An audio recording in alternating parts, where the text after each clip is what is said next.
attention to me when I'm talking some smart Wait, shit.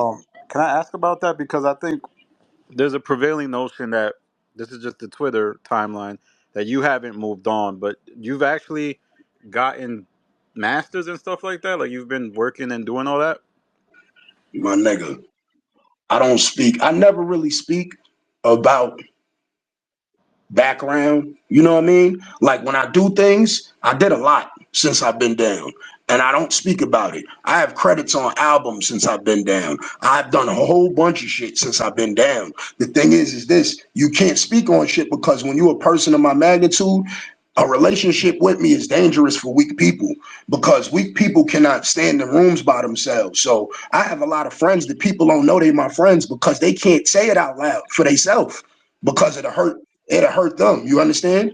So, and I understand that. So the shit that I do in the background, like for instance, I never told nobody I had a do say deal.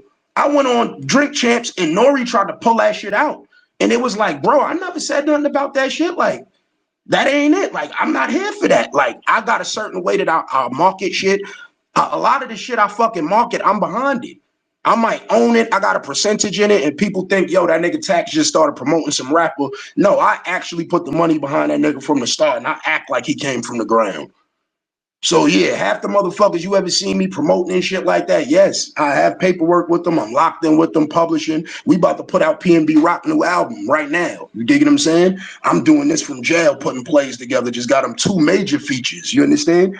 So the thing is that like you gotta work in the dark because when you work in the light, it's best for people to feel like nothing's going on. It's best for people to think you dumb. You know why? That's why I always got something to talk about because I never told you motherfuckers everything.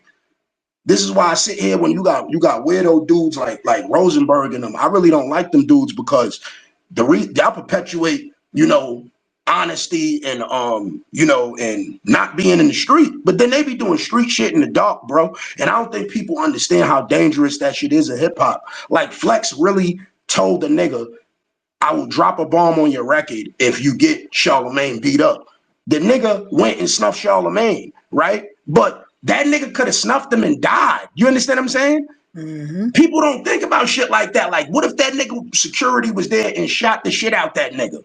Because this nigga told people, literally this is why I don't like Nore too, because Nore's a fucking pathological liar. And you can ask Charlemagne, he seen the text. That nigga Rosenberg texted him and said, do you have anybody from the Belt Gang that could tighten this nigga Taxstone up for me? He's being a thorn on my side. And Nore said, yo, I don't know who that is, but I'm a holler at my little niggas. And I meet Nore 2 days later, and he keeps saying, yo, Taxstone, I heard that name before. I can't remember where.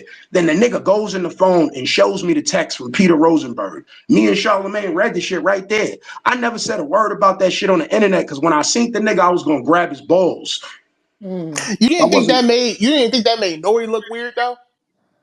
To me, that would make a nigga like Nore look weird, to be honest. No, yeah, but you know what it was? You know what it was? When Nore met me, right? I was walking through Viacom building with a do-rag on purpose because it was so many feminine gay dudes there. And I was like, I gotta just really show these niggas that I'm a street nigga. And so I don't even wear do-rags in the street. So I just had a do-rag on, like bop, walking through the lobby. I see Nore, I start screaming. I'm like, NRE, Nore. Nigga, I've been a Nore fan since 98. What up, nigga? But I think I was so aggressive with Nore, I fake scared them at first. So they was looking at me like, because they was mad deep. And I was dolo. So then he like, I guess he seen I was on some fan shit. He was like, oh shit, what up? So I was like, yo, we y'all going Charlemagne shit? He like, yeah. I'm like, all right, bet, we over here. So I brought them over there. And he's like watching how I'm interacting with the people. And the nigga kept trying to talk to me. He like, yo, you some real street nigga, huh? You don't look like none of these niggas in here. I'm like, yeah, nigga, shit, I've been home like 9 months. Know what I mean? So in the moment of chopping that up, he said, nah, why the white boy hit me and said this, that, and the third and showed me the shit. But the reason he really showed is because he was jacking the nigga Bop. And he felt like he never was really going to do that for Rosenberg anyway. But because he's a declining rapper who needs Rosenberg, he had to act like Rosenberg didn't send that shit. He know he sent it. That nigga can't tell you that right now on his kids with a straight face that Rosenberg ain't send him that text. But Rosenberg don't want to say it out loud because it'll make him look like a street dude. Because yeah, that's a murder for hire in the federal world. You send somebody to harm somebody, that is called a murder for hire. It don't matter if you sent them to beat the nigga knees in. It's called a murder for hire because a person could die in the course of that action.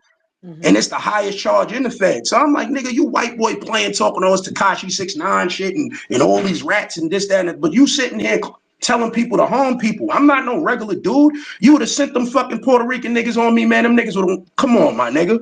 That ain't good. But when you left and you went to when you went to jail, I felt like Nori really like took your whole style. Like you get what I'm saying? And like I knew that you was helping him, but I felt like it was a little like funny style shit going on when like he was going to Joe Budden podcast and like bigging up Joe, smiling, sucking and Yo, jiving let me type tell shit. you something, bro. And this is just real shit. Character-wise, between Joe and Nori's way more horrible than Joe. Yeah, I felt that. I felt And that. meaning this nigga will do anything. Like that's why when he put the Kanye interview out and Kanye said all that shit about the Jews, I was more mad at that than the nigga doing the interview with the Troy Avenue nigga. Cause I said, bro, you told, when I met that nigga, niggas start proposing how much they hate people I don't like. I don't become friends with people because we don't like the same people. That's just not my thing. I just gotta like you. Like, we just clicked. You're a cool person. We clicked. I'm not gonna get cool with you because we have the same adversary, because I don't actually think I need you to destroy a nigga. So my confidence is that much. So, like, you know, when I meet you, it's like, yo, I don't fuck with that Troy nigga. Yo, that nigga blocked me and this, that, and the third. And it's like, oh, word? Oh, that's crazy. So this is so many people. Like, this is not just Nore. This is Angela E. Oh, fuck Troy Ave. I told him to come to my party and he told me give him 20,000 and I put him on the radio for free. Fuck him. So when I start seeing these people later on, like, oh my God, I can't believe you, Troy. That's what he did. I'm confused. I'm like, what the fuck? The Yeah, it fuck was was a y'all niggas telling me? I lot of never funny told y'all shit. niggas nothing about that nigga. I don't talk about him. Word to my mother. None of them. You heard Nori interview when he talked to Troy? He said, yo, I'm going to be honest. He never said nothing about you. I don't talk about that fucking nigga. I get on the internet and just joke on his music. It's just my wreck. Because I know he weak and he just going to be like, oh, I'm going to kill y'all and get mad. Just wreck. Tax, I want to just do a volume check. I don't want you to get boxed out. So be easy. How this shit go? What the fuck you talking about? Just Nah, he no, get the don't have. extras. This is But part of the so extras right the here. This part point of the is extras. that this weird ass nigga Nori puts that shit out with the Jews with Kanye. You know why? He needed that. All that nigga wanted was traction. When he did the interview with Troy Ave, you know why he did that shit? I did the investigation. I looked back. JoeBudden was cooking at that time.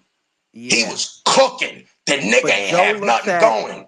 Joe looks at Nori like nasty work though. Like every time Nori be doing some funny shit, you could just tell in Joe face. Like when he be coming up to Joe shit, like Joe just be looking at him on funny style. Anyway, That's but the issue with Joe. Joe looks at everybody funny style. His friends, every single nigga that's on the couch with him, he looks at them in a funny way. But these is his friends. Then they know it, and they sitting there looking at him in funny ways. So this is a couch full of weak men. This is not no strong shit going on here. This is a whole. This is not one person.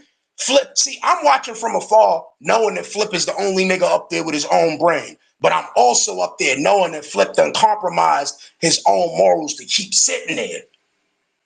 I mean, that's what. Well, Mook said that You Flip is the understand? realest nigga up there. Mook said Flip So, is the realest nigga up there. no, Flip is the realest dude up there, meaning that he's a man that understands when somebody's bullshitting him. You understand? Some people is all right with taking abuse. Some people sometimes keep looking at the good side of their friendship and they be like, nah, maybe he doesn't mean that. Look how the nigga was violating Newroryandmal for the longest. You get what I'm saying? He was violating them niggas for the longest. I'm sitting there knowing it, and I'm not saying nothing. I'm just watching it. They not telling me shit. I just know what's going on, and I'm watching. Everything I said, Taxes. But I understand, though. I also don't be mad at niggas for decisions, because just like I said, I'm a different type of character. I'm a nigga that will kamikaze the whole situation. You understand? And I'm not mad at no nigga who just on some, yo, let me just see what's good. Let me see what's here. I always felt like Newroryandmal could have had their own thing. I said, them niggas could do their own thing. They don't need Boy. Boy need them. You don't see he need company? My show is me by myself. I would bring a motherfucking co-host up here and there to co-host with me just for some rec. I didn't need a co-host. You understand? Joe Budden needs a co-host. From the moment he started, it was him and Marissa Mendez, and he couldn't do it by himself. And then whoever That's why I said Rory and Mal, they should have never let him name it the Joe Budden Podcast. It went from I'll name this podcast later to the was Joe the Budden kiss of death. Podcast. That was the fucking kiss of death. So it's like, nigga, now it's just his shit. And y'all niggas is here, y'all building this shit the fuck up too. Y'all creating y'all fan base. Y'all might not be as known as him, but Rory got his crowd of people that like him. Maul got his crowd of people that like him. You understand? So it's like, that's why a group be working a lot, because everybody got their own little set of fans. And when you come together and work, Joe ain't doing that show by himself right now. You know why? Because it's certain niggas that like Ice. It's certain niggas that like Ish. It's a crowd that like the girl. It's a crowd that like whoever else. You understand what I'm saying? So he ain't gonna do it That's what by we was talking about himself. yesterday.